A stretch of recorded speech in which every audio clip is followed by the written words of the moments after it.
Assalamualaikum. Halo guys. Jadi kita akan pergi ke Jogja. Ke Jogja buat kunjungi kampus-kampus di sana. Dan mari kita lihat jalan kita nanti. Assalamualaikum. Hey, next, el orfanato.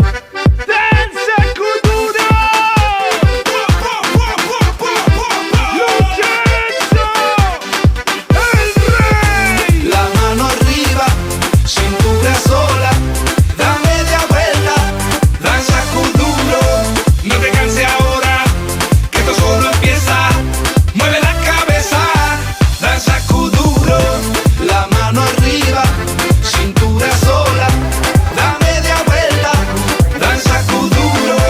No te canses ahora, que esto solo empieza. Mueve la cabeza, danza con duro. ¿Quién puede domar? With every step we take, Kyoto to the bay, strolling so casually. We're different and the same, gave you another name, switch up the batteries.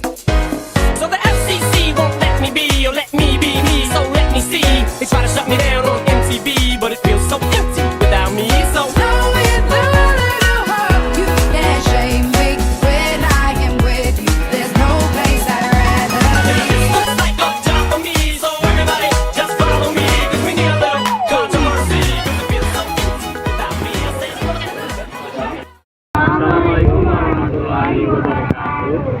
Oke, jadi kita sudah sampai nih di salah satu kampus yang ada di Yogyakarta, yaitu Universitas Negeri Yogyakarta. Kita udah nanya beberapa kakak-kakak di sini tentang bagaimana apa itu demokrasi, tentang bagaimana demokrasi diterapkan.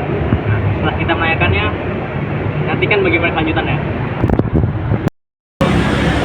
Jadi saya dan Bakti ingin mewawancarai dari Iya. Agung, kakak ini dari Fakultas apa? Aku FMIPA. dari Fakultas Ekonomi Bisnis. Di sini saya akan mewawancarai tentang demokrasi. Dan pertama, apa pendapat kakak tentang demokrasi Pancasila?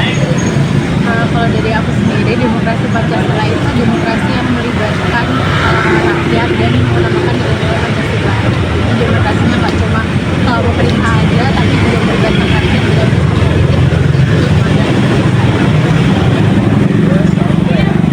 Kenapa di Indonesia perlu dengan adanya demokrasi Pancasila? Ya, jadi kan Indonesia sendiri seperti kita tahu kalau sistem nilai-nilai dasarnya itu kan dari Pancasila. Jadi dengan adanya demokrasi Pancasila itu bisa menyatukan suara dari Indonesia sendiri yang kan ada ratusan pulau, ada ratusan suara, yang akan lebih teratur dan juga semua masyarakat akan merasa adil.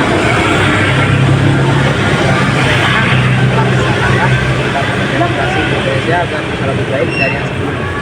Ya, kalau supaya lebih baik ya tentunya perlu adanya kesadaran dari masyarakat untuk bisa menyampaikan pendapatnya dan juga usulannya tentang politik dan pemerintahan di Indonesia, dan dari pemerintahnya sendiri juga harus terbuka gitu kepada rakyat tentang apapun suara yang dimiliki oleh rakyat, apapun keputusan yang diambil itu harus melibatkan rakyat. Jadi boleh tuh kalau rakyat punya suara tapi asal diputus aja gitu pendapatnya, nggak didengarkan, jadi harus saling mendengar. Oke, pertanyaan selanjutnya, ada banyak kasus korupsi di Indonesia. Apa hubungannya antara kasus tersebut dengan demokrasi Pancasila? Kalau hubungannya tentunya kalau misalkan ada kasus korupsi, berarti mereka yang melakukan korupsi itu tidak melakukan yang tidak menerapkan yang namanya demokrasi Pancasila. Karena kan seperti yang kita tahu, demokrasi Pancasila tadi yang seperti yang sudah dijelaskan bahwa itu kan demokrasi kan dan merakyatkan dan menerapkan nilai-nilai yang ada di Pancasila seperti bagaimana demokrasi.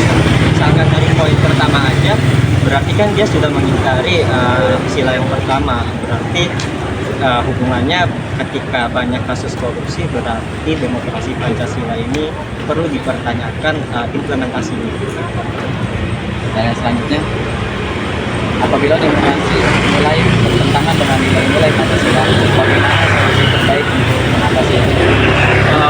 solusi tentunya harus ada evaluasi ya dari berbagai pihak, bukan hanya pemerintah saja, tapi juga para pejabat, para eksekutif, legislatif, yudikatif, semuanya harus mengevaluasi mengapa masih banyak kasus-kasus korupsi yang terjadi di negara kita saat ini. Padahal konsep dari demokrasi Pancasila itu udah bagus banget, atur semuanya, tapi kok masih ada. Berarti kan itu adanya apa namanya penegakan hukum yang masih kurang maksimal dari orang-orang yang ada di atas kita, khususnya para pejabat-pejabat yang kurang lebih seperti itu. Dan ini pertanyaan yang terakhir, asas-asas dalam Pancasila adalah dengan dari keyakinan bangsa, juga asas tersebut tidak diimplementasikan dalam kehidupan bangsa. Lalu apa fungsi adanya demokrasi Pancasila? Tentunya ya, misalkan adanya demokrasi Pancasila aja orang masih korupsi, apalagi kalau misalkan asas demokrasi Pancasila itu tidak ada. Jadi dengan adanya demokrasi Pancasila ini sebenarnya sebagai panduan ya, kita semua untuk bernegara sebagai rakyat, entah itu terlibat dari pemasyarakatan atau di pemerintahan, harus kita mengikuti namanya demokrasi Pancasila sebagai panduan kita. Jadi dengan adanya Pancasila, demokrasi Pancasila, kita menjalani sebagai warga negara itu kita nggak hilang arah. Mungkin itu sih cara. Oke, baik.